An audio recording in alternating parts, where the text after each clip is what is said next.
Good evening, my fellow Exorcists, and welcome to the Lair of the Film Exorcist. Tonight, we will be taking a look at the Hunchback of Notre Dame. A deformed bell ringer must assert his independence from a vicious government minister to help his friend, a gypsy dancer. Now on to my opinion.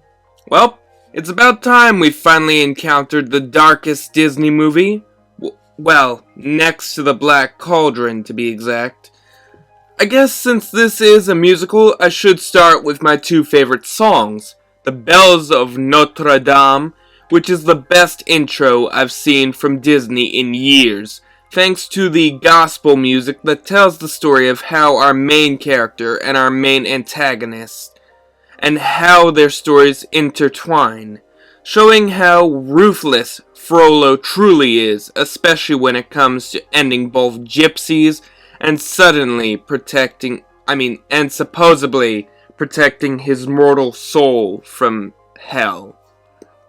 Yeah, we're getting really religious in this episode. And my second favorite is the one song everybody constantly gives the label of the best villain song ever created, and that is Hellfire.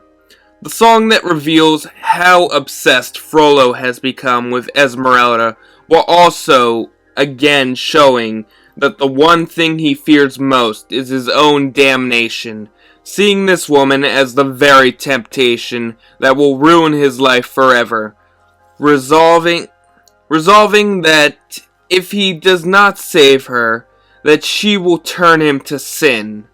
To be honest, it has the best visuals in the movie by far, using the red background to highlight the red robes of the cardinal priests who look down upon Frollo for his possible change of heart. And this event also happens right before the main conflict, which also shows that this song was meant to heighten Frollo's evil, while also showing that he's just as human as anyone else, revealing that any of us who has fawned over a woman might become just as evil as Frollo, or just as kind as Quasimodo, giving this movie a realistic feel.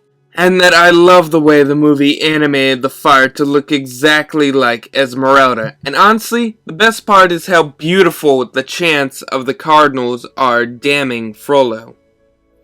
And personally, I also have to say that Frollo has got to be my favorite character of the movie, partly because he's played by Tony Jay, the man who also did Monsieur d'Arc, the asylum director in Beauty and the Beast 5 years before this, and many other villains in both Disney, Nickelodeon, and Cartoon Network properties.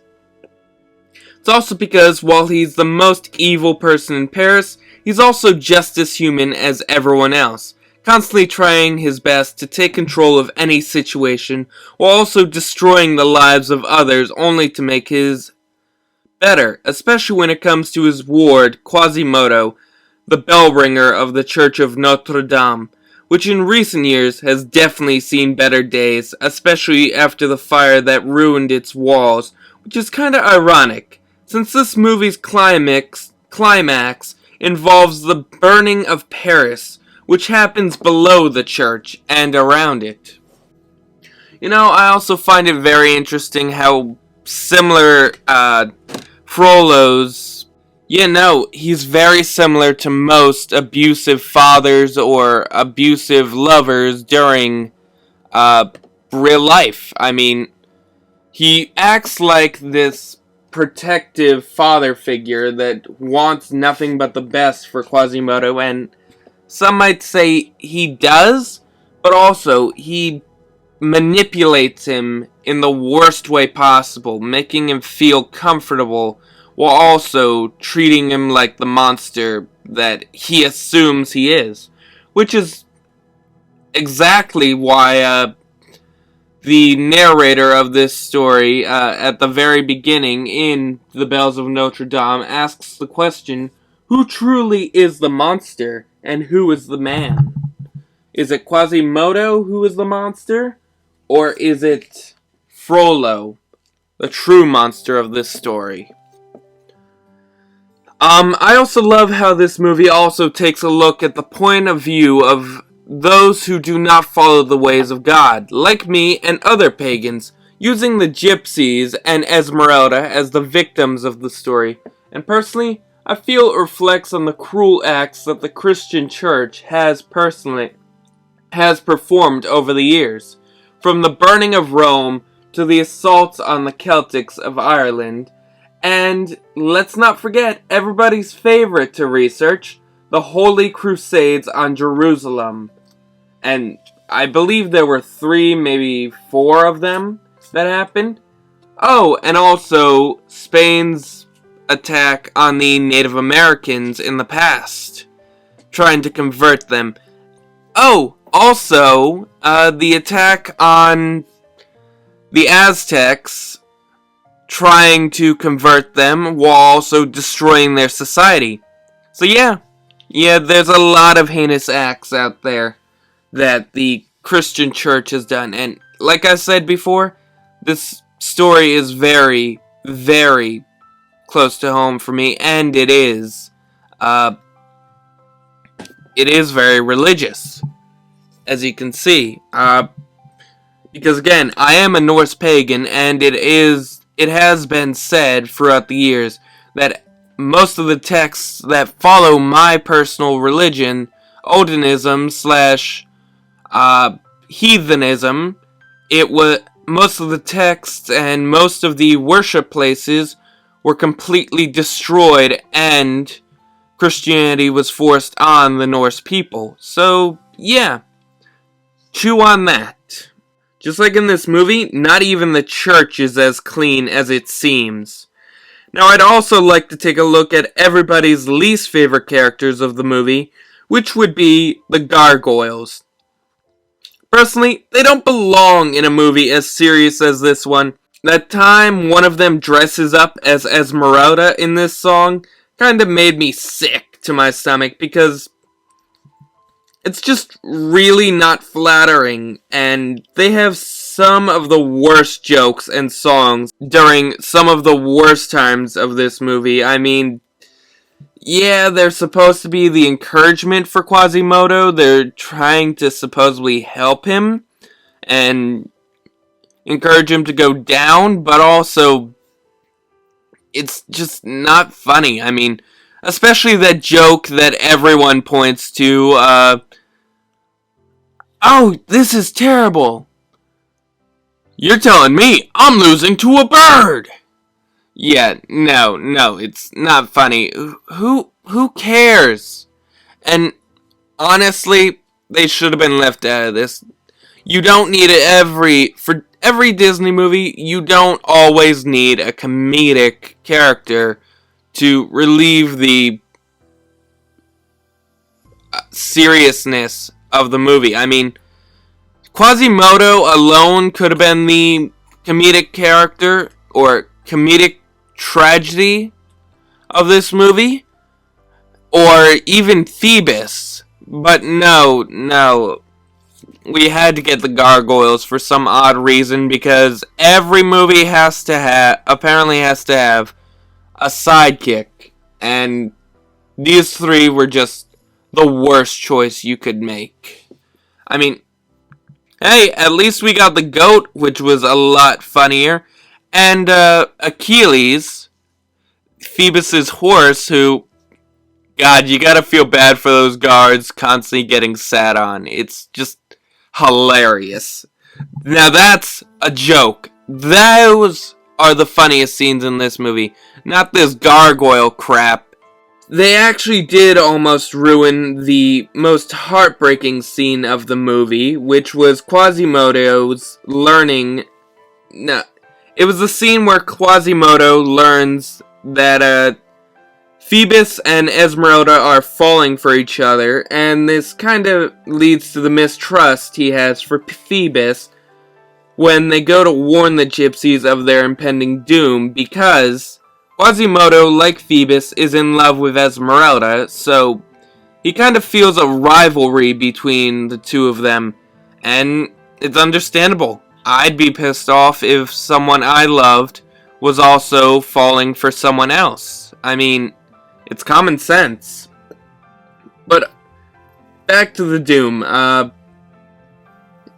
Honestly, I find it very sad that Quasimodo was the one that ultimately almost doomed all of the gypsies. I mean, he led Frollo unknowingly, yes, but he should have covered his tracks a bit more. I mean, it was kind of hinted at the beginning of the scene when we continue the long shot of the crypt, but yeah, Quasimodo, you should have known someone like Frollo would have tracked you down like that.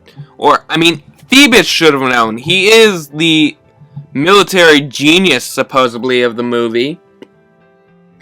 But, yeah, the Gargoyles really don't belong in this movie, and they were the biggest mistake of the writing team, stupidly thinking that this movie needed 3 unfunny sidekicks. Oh, and I find it very fitting in this movie that Frollo dies by the very thing he fears the most, which is the figurative symbol of fire, which interestingly also seems to be his greatest tool when it comes to killing gypsies and executing prisoners. This also makes his death one of the most darkest of any Disney movie, thanks to the added Bible verse that he quotes before falling to his death. And he shall smite the wicked and plunge them into the fiery pit. Showing that he was the most evil person in all of Paris. And apparently, God was doing his job for once. Oh, and am I the only one that finds it hilarious that one of the guards is literally played by the actor that plays Patrick Star from SpongeBob SquarePants?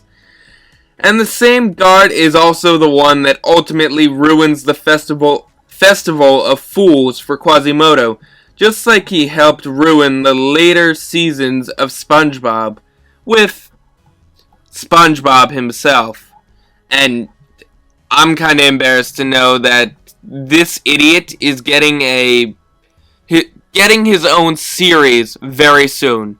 Yes, ladies and gentlemen, that wasn't a joke on YouTube or at, I think it was Comic-Con.